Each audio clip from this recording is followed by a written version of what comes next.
You see him? No visuals, but the motion sensors are pinging movement. It's him. I know it.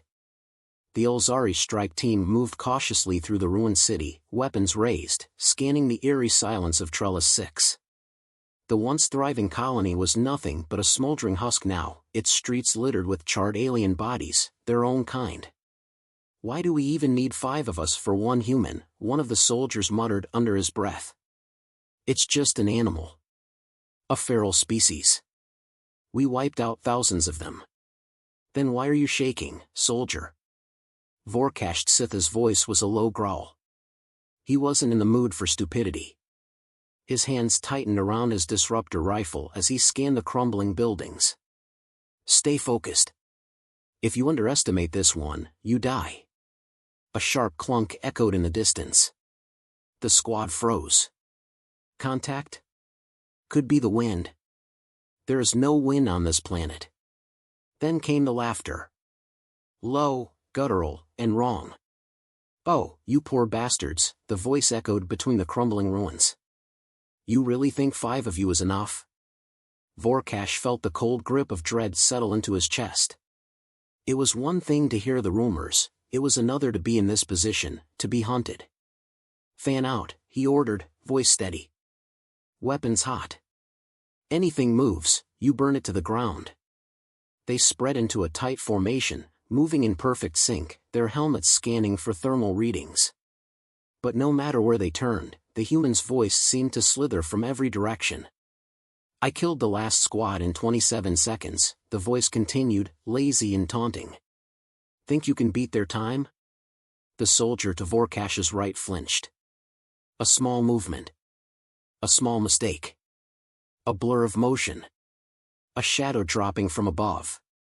The human was on them. A flash of steel, one of their own blades, stolen from a previous squad, and the Olzari nearest him was split from shoulder to hip in a single, brutal stroke. The screams barely lasted a second. Open fire! The air erupted in gunfire, plasma rounds shredding through the space where the human had been, but he was already gone. Vorkash's heart pounded. It was impossible. He had seen elite bioengineered warriors fall to simple headshots. He had watched species twice as strong as humans crumble under plasma fire. But this one was still moving. Then he saw him. The Revenant. Standing bare-chested in the carnage, scars running across his body, fresh wounds sizzling from plasma fire, and still standing. He laughed. Come on, that all you got? Then he charged. The next Olzari didn't even have time to scream before the human grabbed him by the throat, lifting him off the ground like a child. You all die the same way, the human muttered, before driving the alien into the ground with a sickening crunch. The soldier was dead before he even finished collapsing. Formation. Fall back. Vorkash barked, but it was already over. The human moved too fast. The third Olzari, gutted. The fourth, had his own rifle turned against him, vaporized by his own weapon. Vorkash staggered backward, raising his rifle, his pulse pounding. 2 shots. Direct hits. Center mass. The plasma burned through the human's flesh, he should have collapsed.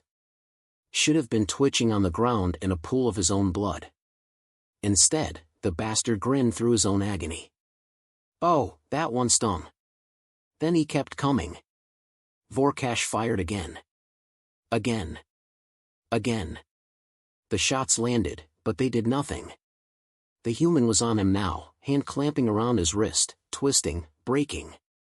Vorkash howled in pain as his rifle clattered to the ground. He barely had time to think before a human fist, drove into his gut with the force of a warhammer. His vision blurred. His knees buckled. His body betrayed him.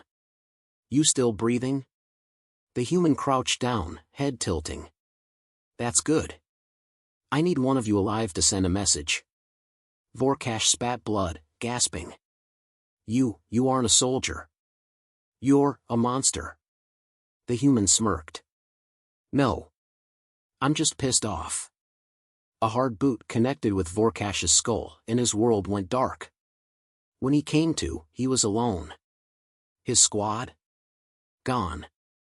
Their bodies? Dismembered. Stripped of weapons. His communicator crackled. Then, a voice. "You think I'm the only one?" Vorkash's breath caught in his throat. No. That wasn't possible. He stumbled to his feet, shaking, panting, staring at the bodies. This wasn't a war. This was an extinction. And they were losing. The pain in Vorkash's ribs pulsed with every breath, but it was nothing compared to the crushing weight of realization settling into his mind. His squad, his best warriors, were gone. Slaughtered like animals. And the human, that thing, had let him live. Not out of mercy, but to send a message. The comms device on his wrist buzzed with static, the channel flickering between bursts of unintelligible sound before a voice came through. "You're still breathing. That's good. Means I get to talk to you." Vorkash's hands curled into fists, his claws scraping against his gauntlet. His vision swam, but he forced himself upright, scanning the ruins for any sign of movement. The city was silent. Not the peaceful kind. The wrong kind. "You're a soldier, aren't you?" The human's voice was casual, as if they were old friends talking over drinks. "A leader. You've seen war. Fought in it. Thought you understood it." Vorkash growled. "And you think you do?" A low chuckle filtered through the comms. "I don't think. I know." Vorkash tapped at his communicator, attempting to override the interference, but nothing responded. The Dominion's frequencies had been compromised. Hacked. That should have been impossible. "I know what you are," Vorkash said, his voice steady despite the burning in his ribs. "You're not special. Just another human. Another savage clinging to desperation." "Oh, is that what they told you?" There was amusement in the human's tone, layered with something else, something cold. "That we're desperate? That we fight because we have no other choice? Nah. That's where you're wrong. See, you fight because you were trained to. Because you were bred for it. Because someone told you to pick up a weapon and march into battle." Vorkash bared his teeth. "And you don't?" "No," the voice came sharp, edged with something darker. "I fight because I like it." Vorkash's grip tightened around his remaining blade. Every muscle in his body was on edge, instinct screaming at him to move, to run, but he stayed rooted. He would not be toyed with. Not by a human. "You think this war is about territory? Power? You think we're just another species trying to survive?" The voice was closer now, as if the human was circling him. Vorkash turned slowly, scanning every shadow, every movement. "No, see, that's the difference between us. You fight for an empire that treats you like expendable meat. We fight because we love the kill. We fight because every battle, every scar, every drop of blood reminds us that we're alive." "You're insane," Vorkash spat. "No, we're human." A blur of motion, too fast. Too damn fast. Vorkash barely had time to react before an iron grip seized his arm and twisted. His wrist snapped like dry wood, the pain sending white-hot agony through his nerves. He roared, but the sound was cut off when a fist drove into his gut with the force of a warship's thruster. His knees buckled. The human released him just as suddenly as he had struck, stepping back as Vorkash crumpled to the ground, gasping for air. He tried to force himself up, but his body refused. His arms trembled. His lungs burned. Footsteps. Slow, deliberate. The human crouched in front of him, head tilting slightly. No helmet. No armor. Just scars and eyes that burn like twin suns. The kind of eyes that had seen too much, lost too much, and learned to love the destruction. Vorkash had faced death before. But never like this. "You ever hear about what we did to the Thralites?" the human mused. "No? HM, thought the Dominion would have warned you about that." He rubbed his jaw absent-mindedly. See, they made the same mistake you did. They thought we were weak. Thought our biology made us fragile. Thought their superior numbers would wipe us out in days. A small smirk played at his lips. They lasted 3 weeks. Then we burned their entire homeworld to ash. Vorkash grit his teeth, forcing his body into motion, but a boot slammed down on his chest, pinning him in place. You slaughtered entire civilizations, he growled. The human's expression didn't change. So did you. Vorkash's breath hitched.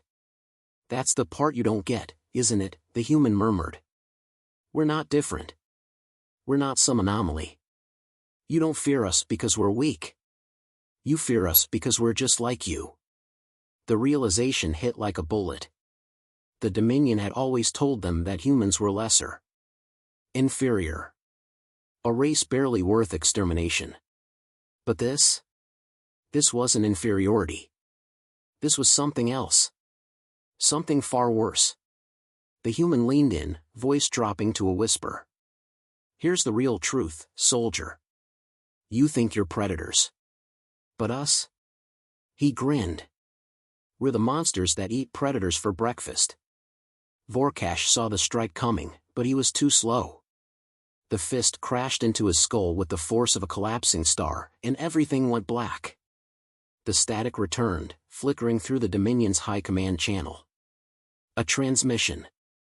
Mayday, repeat, this is Commander Vorkash, Trellis 6 is lost. The signal cut. Silence stretched across the command bridge of the Dominion's flagship. Then a new voice came through. Low. Cold. Human. You think I'm the only one? A pause. A heartbeat. Then, one by one, dozens of new signals flared to life. A whisper, carried across the void. We're coming. The first thing Vorkash felt when he woke was the cold. The second was the pain. His vision swam as he forced his body upright. Every muscle screamed in protest. His ribs felt cracked, no, shattered. His head throbbed. He could taste blood in his mouth. The comm on his wrist was flickering, barely functional. Static bled through the channel, but there was something else beneath it. A voice. Low, rhythmic breathing. Listening. He willed his mind to sharpen. He was still on Trellis 6, still in the ruins of what had once been a Dominion stronghold. His squad was gone, nothing but lifeless corpses and bloodstains smeared across the rubble. He was the only one left. The communicator crackled again. You alive, soldier? The human's voice came through like a blade through flesh. Vorkash swallowed the copper taste in his mouth. You should have killed me when you had the chance. The human chuckled, unbothered. Nah. See, that's what your kind never gets. You think killing is the worst thing we can do to you. A pause, then, it's not. Vorkash clenched his jaw, forcing his body to move. He stumbled forward, pushing himself through the ruins. He needed to reach his emergency transponder. If he could send a distress signal to the fleet. You're limping, the voice noted, almost amused. I hit you too hard. Sorry about that. But you're still moving, so that's good. Means you can listen. Vorkash bit back a growl. Listen to what? Your pathetic rambling? The human laughed, but there was no real humor in it. You ever wonder why we fight the way we do? His tone was calm, conversational. You ever think about it? Because I do. See, the way I figure, your kind's always been at the top. Always had your fancy technology, your bioengineered super soldiers, your perfect war machine. His voice turned sharp. And it's worked. Against everyone but us. Vorkash gritted his teeth. Your species is a disease. No, the human said. We're the cure. Vorkash stumbled, gripping a broken beam to keep himself upright. His vision blurred, but he kept moving. Empires rise, empires fall. Yours is next, the human continued. And the worst part? You know it. You feel it in your gut. That fear crawling up your spine? That's not because I'm talking to you right now. It's because deep down, you understand. His voice dropped, almost a whisper. Your kind isn't special. You're just prey. Vorkash reached the transponder. He collapsed next to it, gasping, blood dripping from his mouth. He hit the activation sequence. The beacon blinked weakly, struggling to send out a pulse. Silence. Then the communicator crackled again. You think they'll come for you? The human asked. You think they'll save you? Vorkash forced a sneer. I don't need saving. You're just one man. A pause. Then the human sighed. You still don't get it. A second later, Vorkash heard something. A distant, mechanical hum. Engines. He lifted his head, chest tightening. A ship. His fleet had received his signal. Relief flooded through him. Looks like this conversation is over, human. My people are coming. The human didn't respond. Vorkash pressed his wrist communicator. This is Commander Vorkash Sith, reporting from Trellis 6. Extraction required immediately. The signal was silent for too long. Then came the response. Commander? The voice was choked with static, but he recognized it, one of his bridge officers. What have you done? Vorkash's brow furrowed. What are you talking about? I sent my coordinates. They have our codes. They knew we were coming. The transmission cut out. His blood ran cold. The human's voice returned. Yeah. I wouldn't hold your breath on that rescue. Vorkash staggered to his feet, turning toward the sky. The ship was descending, its dark silhouette cutting through the ashen clouds. Then he saw the symbols on its hull. Not Dominion. Human. His chest tightened. No. They should have told you what happened to the last fleet we intercepted, the human said, voice laced with amusement. They sent distress signals, too. Nobody ever made it home. Vorkash's hands clenched into fists. You set me up. The human laughed. Of course I did. The ship landed with a heavy thud, dust and debris kicking up around it. The boarding ramp hissed open. Boots hit the ground. Not one pair. Not two. Dozens. Figures emerged from the haze, armor scarred, weapons drawn. Their eyes gleamed through the dust, filled with something raw and primal. Not soldiers. Killers. The human's voice came through one last time. You're not fighting one of us. A pause. A whisper. You're fighting all of us. The air was thick with dust and blood, the scent of war clinging to the ruins like a final death rattle. Vorkash stood frozen, staring at the descending human strike team. The reality of the trap settled in his bones like ice. His fleet wasn't coming. His distress signal hadn't saved him, it had damned him. The communicator on his wrist crackled. The human's voice cut through the static. Still with me, Commander? Good. I was worried you died before the fun started. Vorkash's claws curled into his palms, his blood boiling. I should have killed you when I had the chance. You had your chance, the human said. So did your empire. And you wasted it. The strike team advanced in a loose formation, their weapons ready but their movements relaxed, too relaxed. They weren't treating him like a threat. They were treating him like prey. Vorkash reached for his blade. It was all he had left. Do you really think a dozen of you is enough? The human laughed. Do you really think you are enough? The first soldier moved fast, faster than Vorkash expected. He barely had time to shift before the human was on him, a combat knife flashing through the dust. He parried, twisting his body, but the second attack came before he could recover, a brutal knee to his ribs, right where he had been broken. Pain exploded through his body. He roared, lashing out, claws slashing across human armor. His strike landed, ripping through fabric, drawing blood. But the human barely flinched. Instead, he smiled. And then they all attacked. Vorkash fought like an animal, his body a blur of muscle and instinct, his blade carving through the air. One human went down with a sliced throat. Another staggered back, a broken wrist hanging limp. But they kept coming. A fist crashed into his jaw. A boot smashed into his knee.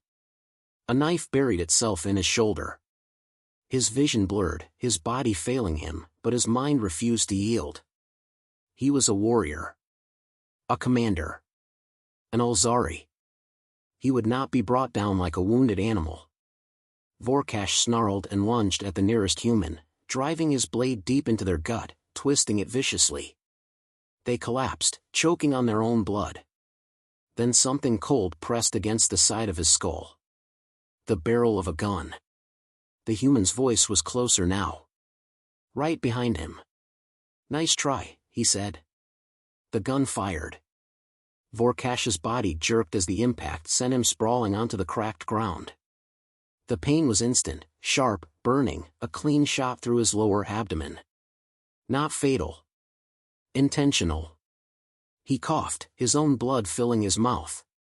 A boot pressed against his chest, pinning him down. "You fought well," the human admitted, his voice almost genuine. For someone who thought he'd already won. Vorkash's breathing was ragged. "You think this means anything? My people will." "Your people are already dead." Vorkash's breath hitched. The human crouched down, meeting his gaze. "Your empire was dead the moment it started this war." He reached up, tapping the communicator on his wrist. "You should listen in." Vorkash's earpiece hissed with static. Then, a new voice, Dominion command. "Overrun, systems failing, casualties at 90%, requesting evacuation, there is no way out." Another voice. Desperate.